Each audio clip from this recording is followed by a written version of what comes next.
Ang atong mga amigong mga sulpot ba, wala sila reklamo. Tinuod daw og mudawat sila nga ang ikapulo or kanang giingon nila nga tithes or 10% nga ihatag didto sa templo sa Ginoong Dios. Sa pari daw kuno ihatag, pero oyon sila didto lang sa pari sa laray ni Levi.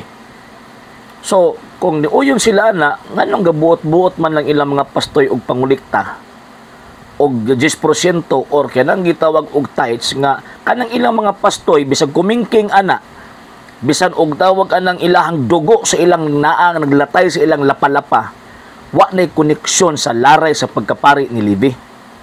At the same time samot na nga kana bitawng ang mga pastoy nga karong panahon na nag-existar di na mga pari. So buti pasabot gabuot-buot yun. Muna nga, pag mangulikta gani nga og 10% or tithes nga wala sa laray sa pagkapari ni Levi or dili na mga pari din, ayaw mugtuwa na nga naman, gila dira mo.